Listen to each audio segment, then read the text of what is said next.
हरे कृष्णा। राधे राधे दोस्तों, कैसे हैं आप सभी लोग। आशा करती हूँ कि आप सारे फ्रेंड्स बहुत ही ज़्यादा अच्छे होंगे। मैं भी बिल्कुल ठीक हूँ और आप सभी मित्रों का मेरे चैनल इंडियन ब्लॉग विद शिखा में बहुत बहुत स्वागत है। सो फ्रेंड्स, सबसे पहले आप सभी मित्रों को महाशिवरात्रि पावन पर्व की हार्दिक शुभकामनाएं। सो जैसा कि हम सभी जानते हैं 8 मार्च को हम जो है महाशिवरात्रि का पावन पर्व मनाने वाले हैं। तो बस यहाँ पर आज मैं आप सभी के साथ शेयर करने जा रही हूँ कि महाशिवरात्रि के दिन हम किस प्रकार से पार्थिव शिवलिंग का निर्माण करके स्वयं से पूजा कर सकते हैं।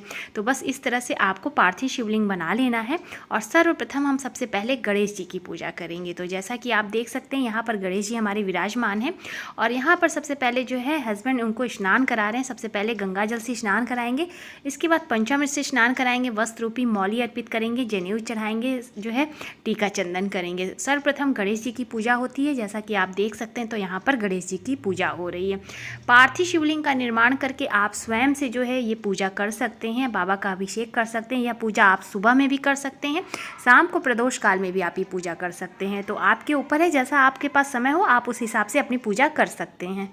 पार्थिव शिवलिंग का निर्माण आप इस प्रकार से कर सकते हैं, जैसा कि आप देख सकते हैं। आपको शुद्ध जो है मिट्टी लेनी है, जैसे कि आप शुद्ध पवित्र मिट्टी ले लें और इसके बाद आपको गंगा जल और घी जो है मिलाकर आपको अच्छे से बाबा का जो है निर्माण करना है, शिवलिंग का निर्माण करना है। साथ में गौरी जी बना सकते हैं, नंदी जी, जैसा आप चाहें आप इस तरह से बना सकते हैं। केवल शिवलिंग भी बना के आप पूजा कर सकते हैं, क्योंकि शिवलिंग में सभी शिव परिवार समाहित होते हैं, पूर्ण होते हैं। तो इस प्रकार से देखिए गणेश जी की सर्वप्रथम पूजा हो जाती है। इसके पश्चात यहाँ पर मैं माता गौरी की पूजा कर रही हूँ। तो देखिए यहाँ पर हमने गौरी जी का निर्माण किया है, तो इनको हम गंगा जल से स्नान कराएंगे, पंचामृत से स्नान कराएंगे, इसके बाद शुद्ध जल से फिर से फूलों द्वारा स्नान कराएंगे। तो इस तरह से देख सकते हैं आप, हमने स्नान करा दिया है और थोड़ा सा संभाल के करेंगे, क्योंकि गीली मिट्टी से हम बनाते हैं तो थोड़ा सा डर रहता है कि कहीं खंडित ना हो जाए, तो बहुत सावधानी से पूजा करनी है हमें। तो बस इस तरह से माता को वस्त्र देंगे और इसके बाद मैं सिंदूर अर्पित करूँगी।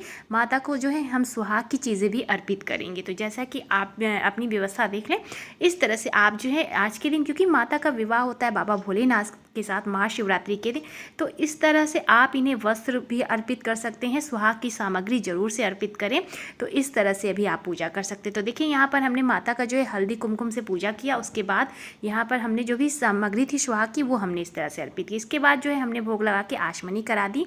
अब हम इस तरह से धूप दिखाएंगे। तो इस तरह से हमने गौरी जी की पूजा कर ली है। पार्थिव शिवलिंग का निर्माण हम जो है बहुत ही शुद्ध पवित्र होकर करते हैं, पहले से हमें नहीं बना के रखना चाहिए होता है। जब भी हमें पूजा करना हो उससे थोड़ी देर पहले जब आप पार्थिव शिवलिंग का निर्माण करें, तुरंत उसके ऊपर एक अक्षत जरूर से रख दें, क्योंकि कहते हैं जब बाबा का हम निर्माण करते हैं उसी समय अगर हम उनके ऊपर कुछ ना अर्पित करें तो ऐसे में सभी देवी देवता की पूजा कर लेते हैं। तो इस तरह से हमें जो है बाबा को बनाने के पश्चात पूजा के ही समय हो सके तो आप बनाएं, जैसा कि आप देख सकते हैं। तो इस तरह से तुरंत आपको जो है बाबा का शिवलिंग का निर्माण करना है और आपको अपनी पूजा करनी है। सबसे पहले गंगा जल से बाबा को स्नान कराएंगे, इसके पश्चात पंचामृत आप तैयार कर लें या आप अलग अलग पंचामृत से भी स्नान करा सकते हैं। हमने इस तरह से मिला लिया है सभी चीज़ों को। इसके पश्चात हम बाबा का स्नान करा रहे हैं, साथ में नंदी जी बैठे हैं तो हम नंदी जी को भी स्नान कराएंगे। इसके बाद हम जो है पंचामृत से स्नान कराने के पश्चात जो है हम भी मतलब साथ में जितने भी परिवार के सदस्य हैं सभी लोगों को स्नान कराना चाहिए। तो यहाँ पर मैं भी स्नान करा रही हूँ। इसके बाद हम कच्चे गाय के दूध से बाबा को स्नान कराएंगे। तो इस तरह से आप देख सकते हैं हमने जो है कच्चा दूध लिया है गाय का और शुद्ध, इस तरह से हमने जो है बाबा को भी यहाँ स्नान करा दिया। इसके पश्चात अब हम शुद्ध जल से स्नान कराएंगे। देखिए बहुत अच्छे से साफ़ कर लेना है, कहीं भी जो है जो हम चढ़ाएं पंचामृत वो ना रहे, तो इस तरह से अच्छे से आप साफ़ कर लें।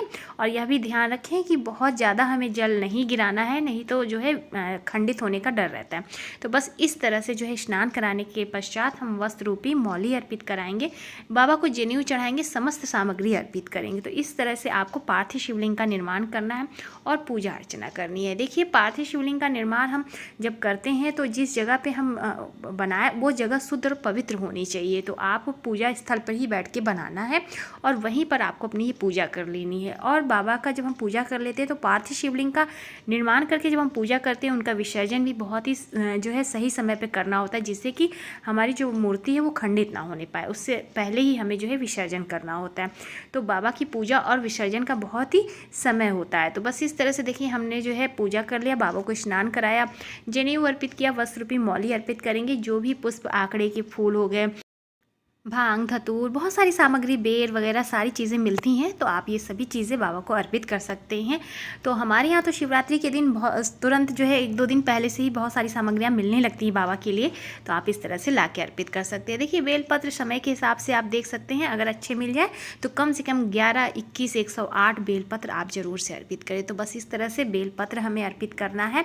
और यहाँ पर आप देख सकते हैं इस तरह से हमने जो है बाबा का विधि विधान से पूजा अर्चना की है। तो इस तरह से हमें जो है भोलेनाथ बाबा की पूजा करनी महाशिवरात्रि के पावन पर्व पे। देखिए शिवलिंग का निर्माण बहुत ही सरलता से आप कर सकते हैं। इसमें बहुत ज़्यादा ये नहीं है कि हाँ इसमें बहुत दिक्कत है। आप शुद्ध गमले की मिट्टी भी ले सकते हैं, जैसे कि गंगा जी की मिट्टी मिल गई, कहीं शुद्ध पवित्र स्थल की मिट्टी अगर मिल जाए तो बहुत अच्छी बात है, नहीं तो आप अपने गमले की भी मिट्टी ले सकते हैं।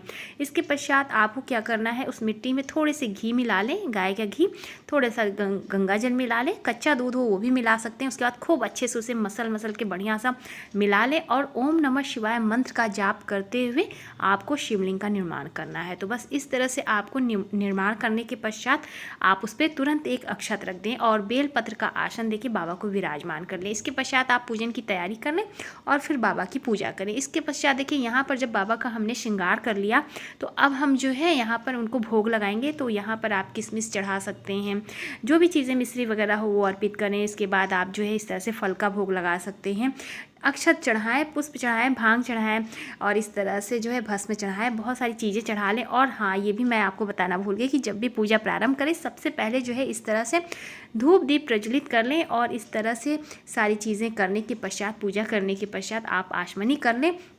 इसके बाद हो सके तो आप छोटा सा हवन कर सकते हैं। हवन करने के पश्चात आप जो है आरती कर लें। तो इस तरह से आपको बहुत ही सरल विधि से पूजा करनी है।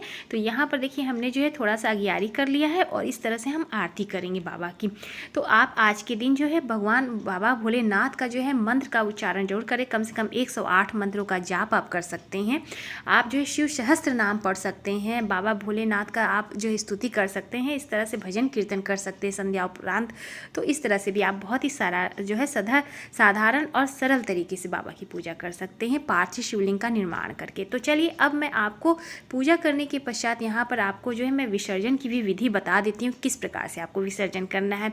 तो यहाँ पर आप देख सकते हैं हमारी पूजा हो चुकी है। इसके बाद जब दीपक हमारा शांत हो जाए, जैसा कि आप यहाँ पर देख सकते हैं दीपक प्रज्वलित है, तो जब तक दीपक पूजा हमारी होती है दीपक प्रज्वलित रहता है और कुछ देर कम से कम 1-8 घंटे दीपक इस तरह से जलने चाहिए पूजा हो जाने के पश्चात। तो बस जब दीपक हमारा शांत हो जाएगा तो हम जो है बाबा का विसर्जन करेंगे। किस प्रकार से करना है वो भी मैं आपको बताती हूँ। दीपक हमारा जब शांत हो जाएगा तो जैसा कि आप देख सकते हैं अब हमें क्या करना है कि अब हम बाबा का विसर्जन करेंगे। तो जो भी सामग्री हमने अर्पित की ना वो सब हम पहले हटा लेंगे ऊपर से।